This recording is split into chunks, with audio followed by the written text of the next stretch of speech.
akan menjadi sesuatu yang tidak kami duga. Kami percaya hidup kami bisa berubah. Situasi bisa berubah kalau Tuhan bekerja. Kami undang Engkau bekerja, Roh Kudus, secara leluasa. Nama Yesus ditinggikan. Sembunyikan hamba-hambamu di balik salibmu. Dalam nama Yesus. Amin. Praise the Lord. Hari ini saya akan ajarkan kepada jemaat keluarga saat teduh apa sih maknanya perjamuan kudus.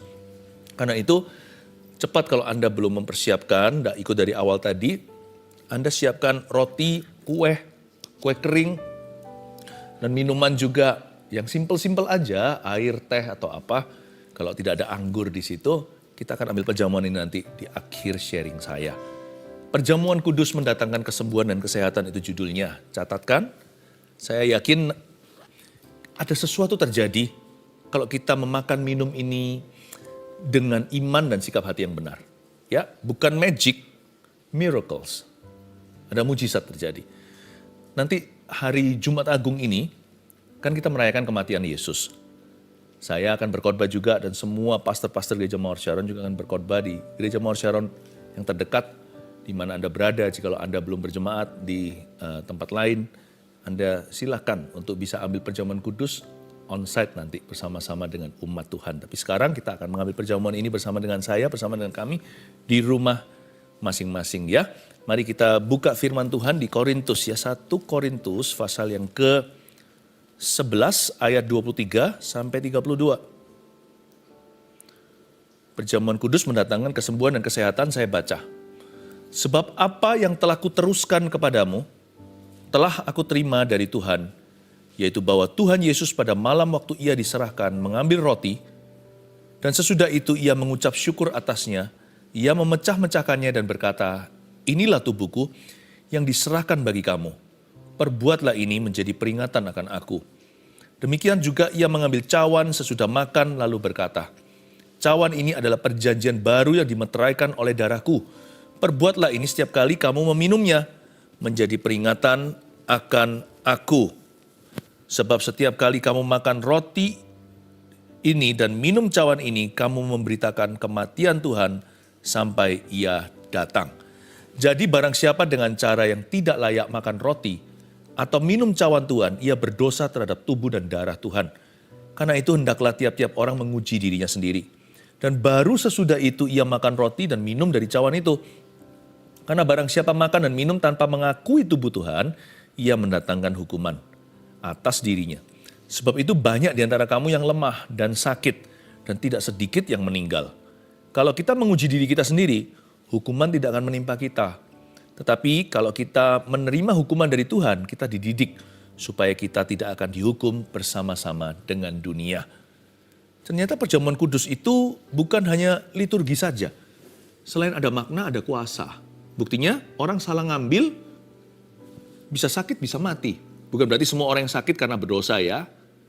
Tapi juga ada orang-orang yang karena berdosa terhadap perjamuan kudus, mereka sakit, lemah, meninggal dunia sebelum waktunya atau premature death. Berarti kalau diambil dengan cara salah punya dampak. Diambil dengan cara yang benar, apalagi dengan sikap iman, berdampak pula. Sebaliknya mendatangkan kesembuhan dan mendatangkan kesehatan. Jangan pernah remehkan loh, seperti seolah-olah seperti ini hanya sebuah roti anggur biasa. No. Bukan ininya. Persekutuan kita dengan Tuhan ketika mengambilnya. Selain itu, iman kita pada apa yang diceritakan oleh ini. That brings power. Itu membawa kuasa. Mari saya bacakan sekarang, saya jelaskan ya perjamuan kudus itu seperti apa. Sebab apa yang telah kuteruskan kepadamu, ayat 23, ini diteruskan sama siapa? Sama Paulus. Ini surat Paulus kepada jemaat di Korintus. Saya ulangi lagi, sebab apa yang telah kuteruskan kepadamu telah aku terima dari Tuhan. Ternyata perjamuan kudus itu idenya Tuhan Yesus. Bukan the church fathers atau bapak-bapak gereja kreatif sekali buat makanan minuman supaya kita mengingat Tuhan. Enggak loh, itu idenya Tuhan. Dan Paulus pun sebagai murid sebagai rasul yang bungsu, ceritanya dia itu lahir belakangan, dia nggak pernah tahu waktu Yesus last supper atau makan perjamuan terakhir dengan murid-muridnya, 12 orang. Paulus nggak ada di sana. Tapi setelah Paulus menjadi rasul, Tuhan Yesus menampakkan diri. Dan saya percaya dalam satu seri penampakan diri Tuhan Yesus kepada Paulus, Tuhan ajarkan, kamu harus tekankan kepada gereja-gereja untuk ambil perjamuan Tuhan. Berarti ada suatu maksud ilahi di baliknya. Makanya gereja-gereja mengadakan ini secara rutin. Di gereja yang saya gembalakan juga sama, sebulan sekali minimal. Kita mengambil perjamuan kudus bersama-sama. Saya besok hari Jumat ini, saya akan mengambil perjamuan, saya akan memimpin langsung perjamuan kudus secara pribadi dari GMS Surabaya Barat. Dari sana nanti saya akan tuntun Anda. Saya mau doa untuk kesembuhan, untuk orang-orang yang sakit datang. Tapi sekarang juga di saat teduh bersama kita doakan, kita juga mau doa untuk Anda ya. Sebab apa yang telah kuteruskan kepadamu telah aku terima dari Tuhan, yaitu bahwa Tuhan Yesus pada malam waktu ia diserahkan mengambil roti. Pada malam waktu ia diserahkan, kenapa nggak ditulis pada waktu dia mau dibunuh? Yesus memang dibunuh oleh orang Itali. Yesus dibunuh oleh perwira-perwira Italia, orang-orang Romawi. Tapi Tuhan Yesus itu cerita kematiannya dimulai dengan pengkhianatan dari orang sendiri. Yesus itu dijual. Yesus itu kan dijual sama Yudas. Jadi cerita tentang Yesus ini bukanlah seperti seorang yang mati dibunuh oleh orang jahat. Bukan. Tuhan Yesus ini diserahkan. Diserahkan oleh tangan orang-orang berdosa. Dibunuh oleh tangan orang berdosa pula. Jadi memang Yesus itu mati untuk mengangkat dosa kita. Jadi harus mati di tangan orang berdosa. Supaya bisa mengampuni kita. Supaya bisa menebus dosa kita. Yesus ini diserahkan. He wasn't only killed, he was betrayed. Dia bukan hanya dibunuh, dia diserahkan. Sadari waktu kita nanti ambil ini, kitalah yang menyerahkan Yesus kayu salib. Sadarkah Anda, kalau Tuhan masih traktir kita, bahkan hanya dengan simbol lambangnya itu berarti Tuhan sudah ampuni kita. Kalau Tuhan izinkan kita makan dan minum ini, berarti Tuhan sudah memaafkan. Ini cerita bagaimana orang berdosalah yang membuat Yesus terpaku di kayu salib.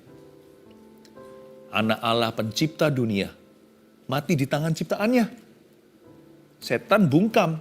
Kalau Yesus yang kita bunuh aja mengampuni kita, setan mau dakwa apa? Kalau yang bersangkutan aja kita khianati aja memaafkan, setan mana bisa tuduh kita? Makanya jangan dengarkan tuduhan setan. Waktu Anda ambil ini, alami pengampunan Tuhan. He has forgiven you. Dosamu dan dosaku yang membawa dia ke kayu salib. Dan kayu saliblah, di sanalah Yesus mengampuni dosa kita. Saya mau kita semua mengerti pengampunan dosa. He has forgiven you. Jadi karena itu, berhentilah berbuat dosa. Tidak ada perlu lagi kita untuk lanjut dalam dosa. Tuhan doa ampuni, udah selesai, sekarang hiduplah untuk Tuhan. Ayat 24, dan sesudah itu ia mengucap syukur atasnya. Jadi Tuhan Yesus itu mengucap syukur. Di malam terakhir itu dia makan sama murid-muridnya. He gave thanks. Berapa kali sih di Alkitab kita baca di kitab Injil, Jesus gives thanks. Tuhan Yesus itu mengucapkan syukur. Kita juga harus belajar untuk mengucap syukur. Dari situlah di gereja ada satu kata untuk menjelaskan perjamuan kudus, Eucharist. Ya, Eucharist itu dalam bahasa Latinnya itu artinya given thanks. Sesuatu yang disyukuri. Ya, di gereja-gereja tradisional, Eucharis itu artinya itu. Tapi orang nggak ngerti apa sih? Itu bahasa asing. Ternyata artinya given thanks. Bukan cuma give thanks, bukan hanya bersyukur. Sudah disyukuri. Makanya nanti kalau kita ambil ini ya, nggak usahlah kita ngaku, nggak usah kita janji-janji palsu. Tuhan, aku mau berhenti dosa, aku mau apa? Loh, berhenti dosa, so pasti. Tapi bukan oleh kekuatanmu sendiri. Justru orang yang merasa diampuni itu akan muak dengan dosanya sendiri. Tapi orang yang janji-janji palsu malah jatuh.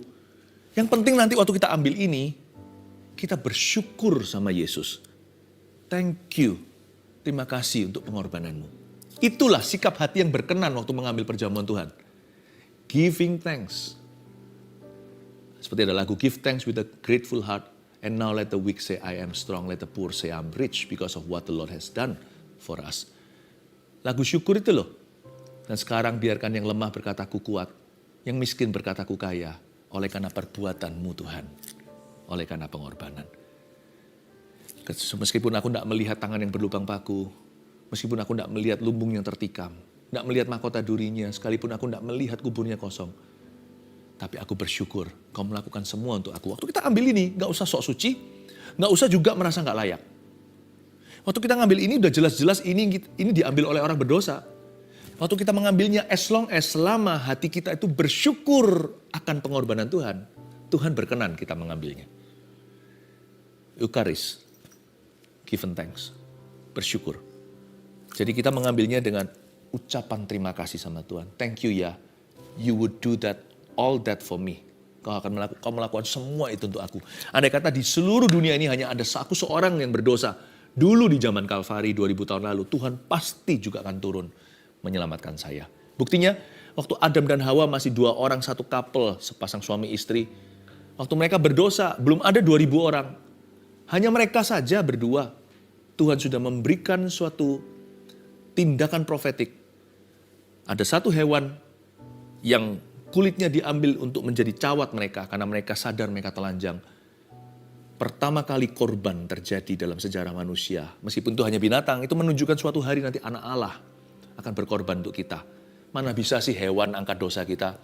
Hewan sama kita loh mana mulia. Kita lebih mulia. Kecuali yang lebih mulia mati untuk kita. Yang paling mulia tidak ada harapan bagi Anda dan saya. Di zaman Adam dan Hawa, karya penebusan sudah langsung dijanjikan. Padahal waktu itu di seluruh bumi ya ada mereka aja. Hanya mereka. Di Taman Eden. Jadi jangan bilang begini karena bumi ini miliaran orang makanya Tuhan datang. Waktu zamannya Tuhan Yesus mati 2000 tahun lalu belum ada miliaran. Apalagi zaman Adam dan Hawa jatuh. Hanya mereka seorang. Hawa 1 orang berdosa, Adam ikut-ikutan. Jadi kalau di seluruh dunianya hanya ada Anda seorang, Yesus akan mati loh. Tapi Yesus gak perlu mati lagi, dia mati sekali untuk selama-lamanya. Makanya sekarang ini untuk mengingatkan kita akan perbuatannya. Yesus mengucap syukur lalu ia memecah-mecahkannya. Ayat 24, dan sesudah itu ia mengucap syukur atasnya, memecah-mecahkannya dan berkata, inilah tubuhku, tunggu dulu, inilah tubuhku yang diserahkan bagi kamu. Yesus makan apa sih? Kalau kita tahu ya, sebenarnya waktu Yesus perjamuan makan malam ini, merayakan Passover. Merayakan kejadian bangsa Israel keluar dari tanah Mesir, berjalan di tengah-tengah Laut Merah yang kering. Sebelum itu mereka harus makan di rumahnya untuk kenyangkan karena sebentar lagi perjalanan. Nah mereka makan apa? Mereka makan roti tidak beragi. Nggak pakai ragi atau pakai yeast. Karena ragi perlu waktu di oven itu untuk berkembang. Jadi rotinya itu gepeng-gepeng gitu. Rotinya itu kering-kering. Ya, rotinya itu nggak berkembang. Nggak fluffy. Kalau ini jadi bakery nggak laku. Karena mereka perlu cepat makan. Lalu setelah itu malaikat maut mengambil nyawa semua yang sulung dari orang-orang Mesir, mereka harus segera berangkat mengikuti tiang api, tiang awan. Ini yang dirayakan waktu Yesus makan sama murid-muridnya, Passover. Lalu Tuhan ambil yang namanya roti tersebut, roti tidak beragi itu, dan berkata, dipecahkan dan berkata, ini tubuhku. Paham maksudnya? Roti tidak beragi ini modelnya seperti apa? Modelnya itu rotinya kering-kering gitu, seperti ada sayatan-sayatan, seperti ada goresan-goresan, lalu ada lubang-lubangnya. Karena roti itu gak sempurna. Persis seperti bilur-bilur Yesus di kayu salib. Tuhan berkata, mirip seperti roti itu. Aku akan bergores sebentar lagi untuk kamu. Aku akan berlubang paku. Bahkan di sini lubangnya berapa gak tahu. Yang ini kan mahkota duri. Saya pernah lihat di Israel itu tajam-tajam. Kayak jarum tapi itu tanaman. Itu ranting. Ngeri sekali. Yesus berkata, akulah roti yang tidak beragi. Ini Passover. Tapi Yesus berkata begini, kamu makan ini, setiap kali kamu makan ini jangan ingat Musa. Habis ini sejak hari ini aku ajari perjamuan kudus, setiap kali kamu memakannya, jangan pikirannya ke Laut Merah. Tapi itu semua hanyalah kejadian profetik untuk menunjukkan apa yang sesungguhnya. Itu semua bayangan, ini wujudnya. Suatu hari, aku tidak akan keluarkan kamu dari Laut Merah saja. Aku keluarkan kamu dari kebinasaan dosa. Bukan Musa. Tapi mulai hari ini setiap kali kamu makan roti Passover ini, roti Paskah sekarang. Setiap kali mereka merayakan Passover itu, ingatlah Yesus. Oh, jadi mengerti saya. Dari kitab Kejadian sampai Wahyu, semua itu mengacu ke Yesus. Gak ada Musa mengacu ke Musa, Yosua mengacu ke Yosua. Yosua sendiri artinya, nama itu loh dalam bahasa Ibrani, Yesus. Tapi dia bukan Yesus. Yosua itu bicara tentang nama yang satu akar yang sama. Tuhan menyelamatkan. Semua mengacu ke Yesus sesungguhnya. Yesusnya kitab Injil, Matius, Markus, Lukas, Yohanes itu. Yesus yang kita percayai dan cintai yang hari ini kita rayakan lewat perjamuan. Inilah tubuhku. Mulai hari ini baca Kejadian sampai Wahyu. Ingat Yesus. Ingat Yesus, ingat Yesus. Our greatest calling, panggilan kita terbesar sebagai anak Tuhan adalah mengingat Tuhan Yesus dan mengikutnya selama-lamanya. Aku mau cintai Yesus selamanya. Remember Christ, follow Christ. Bahkan Passover Musa yang segede itu di mata orang Israel. Yesus berkata, kalau kamu ingat Musa, ingatlah apa yang kulakukan di kayu salib. Itu lebih mulia. Oh haleluya. Ya. Ayat 25, demikian juga ia mengambil cawan. Sesudah makan. Yalah habis makan ya pasti minum kan. Ia lalu berkata, cawan ini adalah perjanjian baru yang dimeteraikan oleh darahku. Tadi inilah roti, perbuatlah ini menjadi peringatan akan aku.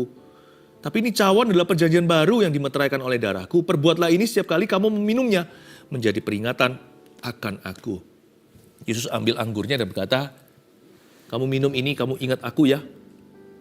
Kamu ingat bahwa ini adalah darah perjanjian baru. Aku telah mengampuni dosamu. Simple ya.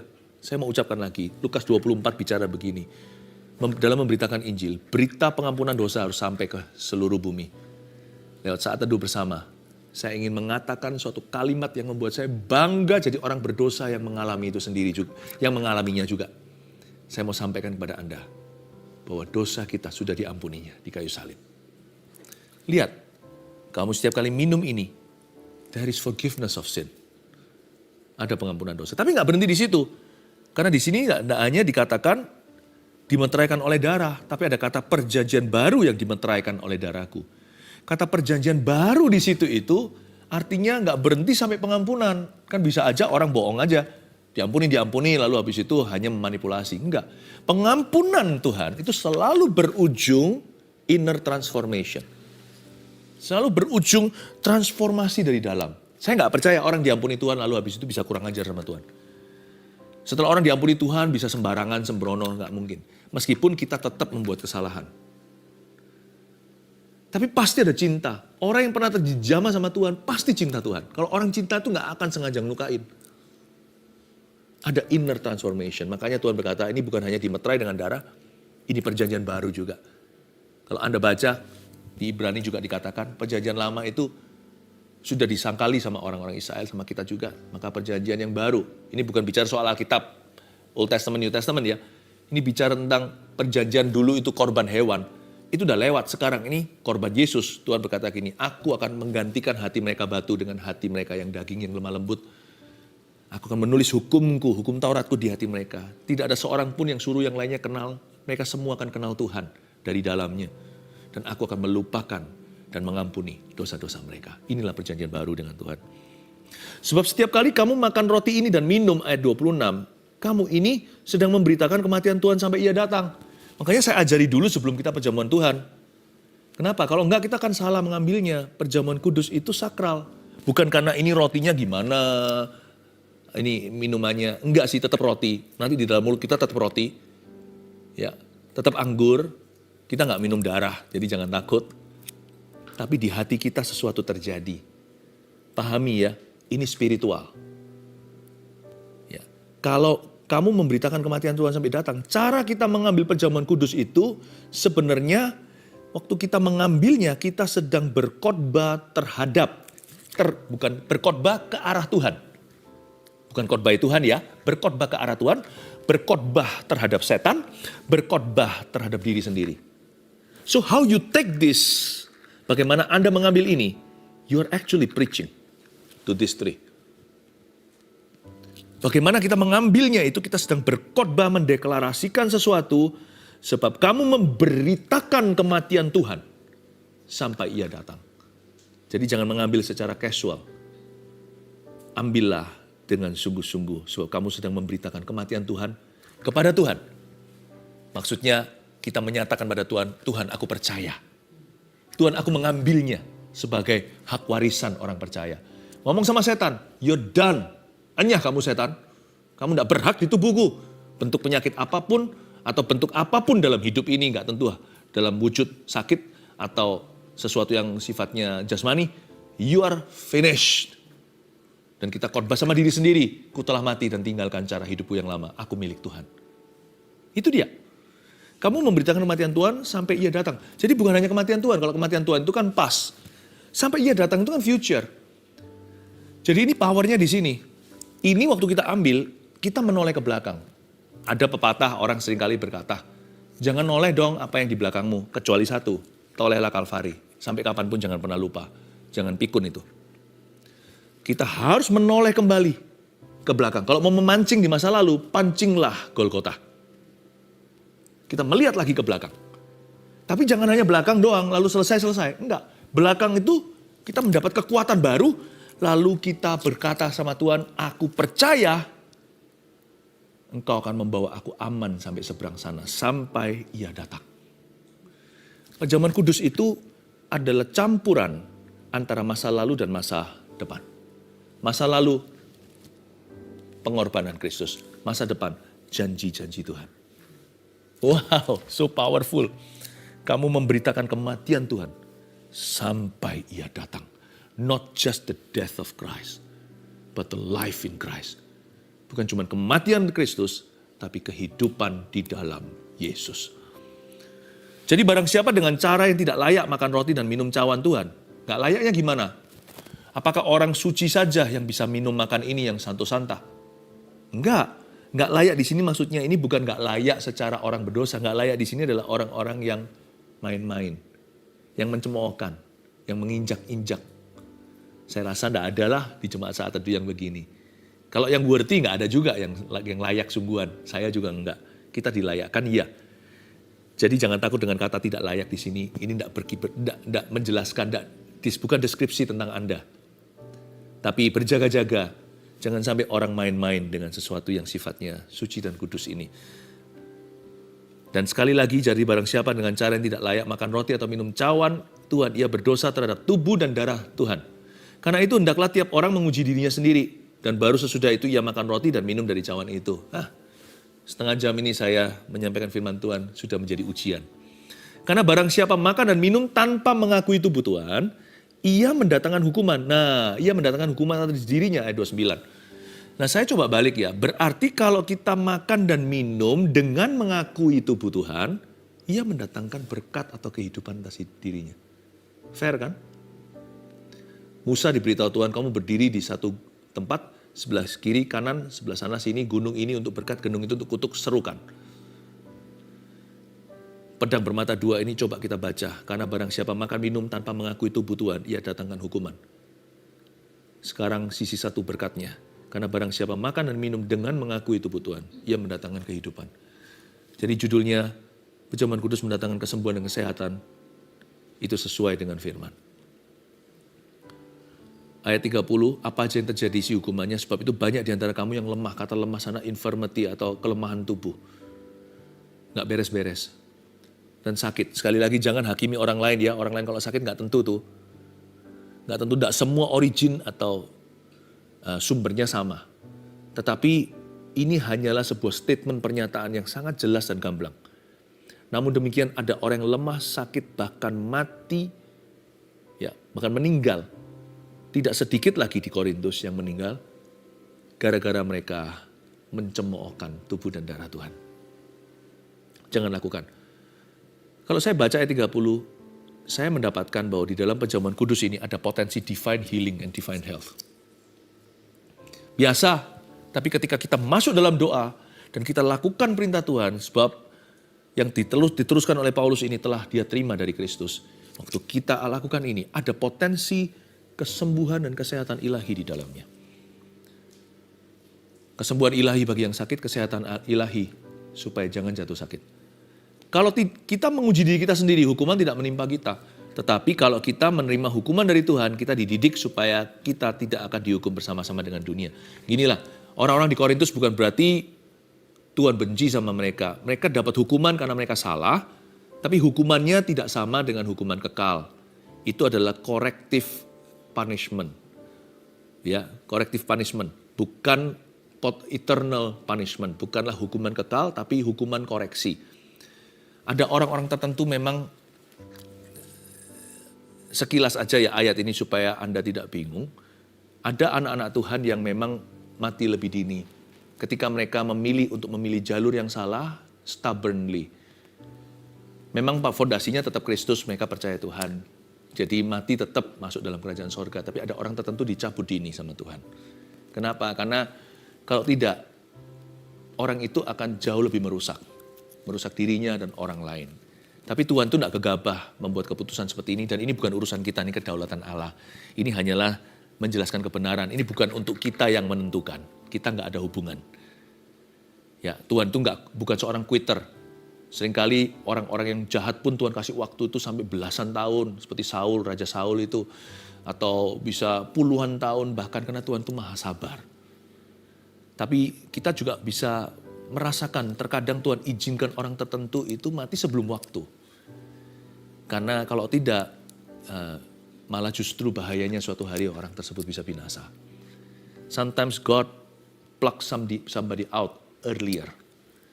Tapi kalau kita hidup berbuah di dunia dalam takut akan Tuhan, oh saya percaya tabung panah kita akan penuh. Panjang umur tidak terjadi karena orang nyanyi setiap kali kita ulang tahun, happy birthday to you, tiup lilinnya. Tapi panjang umur itu karena Tuhan memakai hidup kita. Amin. Perjamuan kudus mendatangkan kesembuhan dan kesehatan. Saya kasih 3 poin, Anda catat. Yang pertama, mengambil perjamuan kudus adalah perintah dari Tuhan. Apa yang kita lakukan sebentar lagi ini perintah dari Tuhan. Ini bukan ide saya, bukan ide siapa. Dan saya sudah gak sabar Jumat Agung nanti saya akan pimpin jemaat secara langsung untuk perjamuan kudus. Selama ini kita gak bisa ambil di gereja, tapi kali ini kita bisa sama-sama untuk minumnya on-site di tempat. Puji Tuhan. Mengambil perjamuan kudus adalah perintah dari Tuhan. Nomor 2, tujuan perjamuan kudus adalah untuk mengingat Kristus. Itu saja, cukup. Itulah ujian kelayaan. Kalau Anda waktu mengambil ini nanti mengingat perbuatan Tuhan di kayu salib. Bukan sekedar mujizatnya saja membangkitkan orang mati seperti Lazarus. Tapi lebih dari itu, tujuan utama Kristus datang ke dunia adalah anak manusia datang bukan untuk menghakimi tapi untuk menyelamatkan. Karena begitu besar kasih Allah pada dunia, Ia mengaruniakan anaknya yang tunggal. Supaya barang siapa percaya kepada Yesus Kristus, dia tidak binasa melainkan beroleh hidup kekal. Ketika kita mengambilnya, kita mengingat Kristus. Yang ketiga, perjamuan kudus itu mendatangkan kesembuhan dan kesehatan. Jadi kalau perjamuan kudus ini bisa buat banyak orang di Korintus itu lemah, sakit, dan meninggal. Kalau Anda baca di surat Korintus, orang Korintus memang nyentrik-nyentrik. Agak ngawur-ngawur kalau menurut saya. Tapi Tuhan cinta mereka. Anania Safira itu mati begitu karena dia mencoba menipu Roh Kudus di dalam gereja. Itu pun bentuk kasih Tuhan kepada seluruh gereja loh. Sehingga yang lainnya jangan ikut-ikutan. Di Korintus juga ada yang sampai akhirnya yang ada yang meninggal dunia. Itu supaya mereka tahu bahwa ini bukanlah penyembahan persembahan kepada berhala seperti yang mereka lakukan di masa lalu mereka. Karena Korintus itu penyembahan berhalanya kuat sekali. Ini orang-orang ex-idol worshiper semua. Nah, mereka nggak bisa pakai cara gitu. Sedangkan menyembah berhala aja mereka memperlakukan itu dengan sakral kok. Padahal itu salah. Ini sama Tuhan mereka malah justru sembarangan. Nggak boleh sembrono. Nggak boleh sembrono. Waktu kita ambil nanti, kita mengambilnya dengan, jangan lupa, give and thanks. Kita syukuri ini. Thank you Jesus. Thank you for the cross. Thank you Jesus. Terima kasih Tuhan Yesus. Engkau bukan hanya memikul dosaku, tapi sakit penyakitku juga. Yesaya 53. Sakit penyakit kita dipikulnya. Thank you Lord. Dan perjamuan kudusnya diambil dengan cara begitu, dengan iman, dengan sikap hati yang benar, mendatangkan healing, kesembuhan, dan mendatangkan divine health, kesehatan ilahi. Siapkan hati ya, kita sebentar lagi akan mengambilnya. Sudah ada semua kan? Sudah dibawa semuanya, roti, kuenya, airnya. Mari kita sama-sama menghampiri Tuhan. Rasakan ada urapan dari kaki saya. Biasanya kalau saya rasakan peka itu hanya cerita saja di atas kepala saya sini. Tapi ini dari bawah nih, sampai sekarang saya hampir-hampir nggak bisa merasakan kayak kaki saya seperti ada listrik terus sekarang. Dari bawah naik. Dan Tuhan berkata, yang sakit akan mengalami manifestasi ini. Dan untuk menguatkan iman Anda bahwa Anda akan disembuhkan. Seperti dari bawah kaki itu mengalir. Ada listrik naik ke atas tubuh dan badannya. You will be healed. In the name of Jesus. Saya tahu iman tidak perlu perasaan.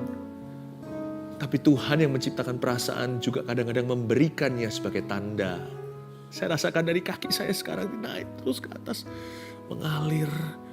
Ada sebuah arus listrik yang hangat naik ke atas. Banyak di antara Anda juga mengalami yang sama saat ini. So please don't be scared, jangan takut. Semua arus itu baik ada atas atau yang orang merasakan di kepala, di tangannya, di badannya atau bagian yang sakit itu. It's God's way of telling you, He's touching you. Cara Tuhan untuk memberitahukan bahwa Dia sedang menjamah Anda. Perjamuan kudus yang di tangan ini kita persiapkan. Waktu kita mengambilnya untuk mengingat Kristus. Yes, mengingat Tuhan. Mengingat Yesus Kristus. When you do this, remember me. Waktu kau mengambil ini, waktu kau melakukan ini, ingatlah akan aku. Mari kita sama-sama membukanya. Roti yang ada di tangan Anda diangkat ke hadirat Tuhan. Inilah roti tidak beragi itu. Tubuhku yang disayat, dicambuk, dilubangi, digores untuk umat kesayanganku. Untuk orang berdosa yang berharap padaku. Heal me, O Lord. Tuhan mengucap syukur ketika memegang roti dan memecahkannya serta berkata, inilah tubuhku yang diserahkan bagi kamu. Perbuatlah ini menjadi peringatan akan aku. Mari kita memakannya dengan iman dan kuasa akan masuk ke dalam tubuh setiap kita dan hidup Anda dan saya. Makan dalam nama Yesus Kristus.